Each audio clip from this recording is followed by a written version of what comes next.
Financial Grownup Guide, the top new money books for grownups right now, November 2019 edition. You're listening to Financial Grownup with me, certified financial planner Bobbi Rebell, author of How to Be a Financial Grownup. And you know what? Being a grownup is really hard, especially when it comes to money. But it's okay. We're going to get there together. We got this. Welcome to a new installment of our Top Money Books for Financial Grownups series, where we share quick reviews of the money books that we are loving right now and you might want to check out.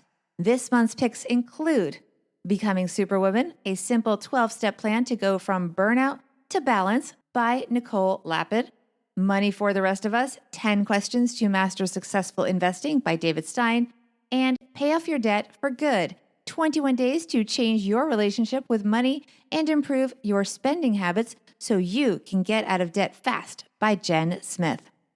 These are recommendations, so I'm going to focus on why I was drawn to the books and what I got out of them. And full disclosure, we do focus on books that are written by authors that appear on the podcast because if we're being honest, when I love a book, I want to know more and I want to share that with you guys. And so we tend to reach out and we try to get those authors on the podcast. We will also, by the way, include links to the author episodes in the show notes, which are always at bobbirebell.com/financial grownup podcast. Let's get to it. First up, Becoming Superwoman, a simple 12-step plan to go from burnout to balance by Nicole Lapin. This is the third book by Nicole, who is also the author of Rich, B-I-T-C-H, and Boss, you know. Nicole rose quickly in the business news business, and so you may have seen her places like CNBC as a TV anchor before she became a best-selling author. Here's what I liked about Becoming Superwoman. If you look at Nicole's social media and the content that she puts out, Nicole looks like the totally perfect person having the totally perfect life that you and I will never be and will never have. This book gets real about what's really going on behind the scenes. It is a book about burnout from someone who not only has been totally burned out, but who admitted to being so burned out while writing the book about burnout that she delayed the book's release. While there is definitely the familiar take care of yourself vibe, Nicole also gets extremely specific about things that you can do, including worksheets and very detailed exercises to actually fix the problems and streamline your life. And you'll feel calmer. A lot of the things make you feel like you have better control over things. Some of them are really easy to do, but we just don't seem to think about doing them. At least I don't until someone points it out to you. For example, things as simple as deleting apps that waste your time. By not having them on your phone, you're not as tempted and you can always re-download them if you miss them. But this way you remove the temptation. There's a ton of simple, obvious, but not obvious stuff that will literally make you feel that there's a weight off your shoulders. Nicole also flips the switch on a lot of the things that we tend to buy into. For example, don't just have a to-do list, have a done list so you can appreciate your progress. Also, I love this Mark Twain quote that she included. Quote, never put off until tomorrow what you can do the day after tomorrow, because seriously, guys, the world will not end if you don't do it all. There's nothing tragic about not finishing your to-do list. It happens to me pretty much every day, and I get upset about it, but I'm a little bit less upset about it having read Nicole's book. Who is this book for?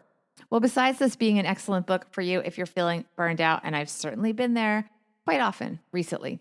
Also, it is a book for your hyper overachiever friends.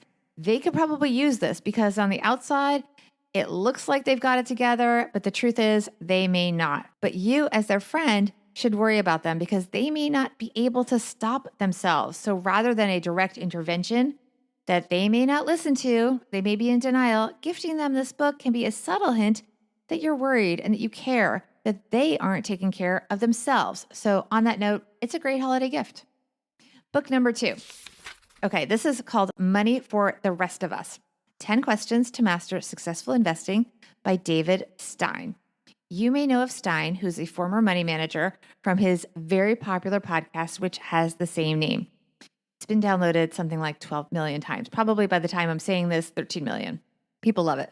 The book is organized into 10 questions, which make it easy to jump around if one topic is of more interest than another. Here's what I liked about Money for the Rest of Us. David is a natural teacher, but his style is also inviting and accepting. He's not a lecturer. You feel like you're in a discussion with him and you're learning things. He doesn't keep it super simple, fair warning, but he invites you and encourages you to just reread the chapters when the material is dense. Rather than dumbing it down, he's lifting you up. This is not a page turner. It is not a book that you can read while you are multitasking. But because of that, you're going to learn a lot from Money for the Rest of Us. Stein will literally make you smarter. Also, the book speaks to all levels of investing. It is simple enough for beginners who are willing to really focus, but the concepts are sometimes pretty sophisticated. And that is something that a lot of mainstream money books are lacking. David makes great use of storytelling, which can help bring complicated concepts to life and really resonate with readers. Who is this book for? Well, the book largely summarizes a lot of the concepts that fans of his podcast are already familiar with, but the written format and the way that it's organized add a new dimension. David is really good at taking complicated topics and making them accessible. A lot of books out there rehash the same lessons that we've all heard. This book simply operates at a higher level. It's better. And the reader will literally know more about investing and be able to apply those lessons to their long-term financial plans.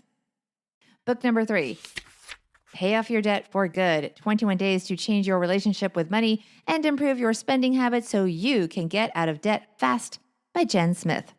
Many of you guys know Jen Smith as the force behind the Modern Frugality blog or the Frugal Friends podcast. This is her second book following her first book, which was the No Spend Challenge, which people loved. What I like about this book is that the focus here is on habits. There's no quick fix here, and what there is here, I should say, is proven strategies that are realistic. Also, Jen's personality. She is sunshine on a cloudy day. Jen has a positivity about her that shines in her writing and can really motivate people in what is really kind of not a great situation. It can be really depressing to be in debt. Jen herself has paid off a mountain of debt. Guys, $78,000 in just 23 months. So she does not judge. And your experience and empathy come through. This book is part of an ecosystem. So there's complimentary support everywhere you turn, from her blog to her email newsletter. You can sign up for that. And of course, the podcast. You feel like you're part of a community with a great cheerleader leading the way. Who is this book right for? So look, this book is for people obviously that have a specific problem. They are in debt. So if you have debt, this is a book for you. If you are part of the debt-free community and you're on that journey, or you are working on what has come to be known as the FIRE movement, that stands for Financial Independence, Retire Early. You are 100% the target audience here, and you will love this book. That said, who can't benefit from some no BS talk about getting rid of debt or making sure you don't get into debt in the first place? Let me know how you like this episode and any suggestions that you have. We're going to be putting links to the books mentioned here, as well as the other episodes in the show notes, which you can always find by going to bobbirebell.com/financial grownup podcast. You can also search in the upper right-hand corner when you get to my website, bobbirebell.com, and put in any keyword for what you want to find. So in this case, if you just wrote books, you would find all the episodes related to books.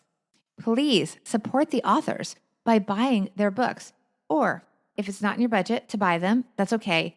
Go to your library and request that the library buy them, because libraries are bulk buyers of books, so that counts too. So thank you for that if that's what's right for you.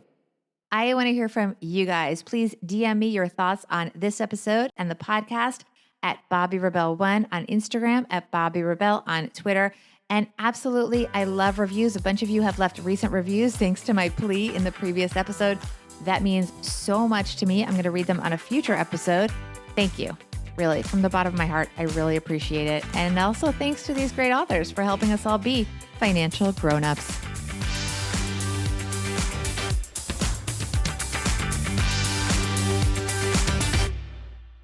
Financial Grownup with Bobbi Rebell is edited and produced by Steve Stewart and is a BRK Media production.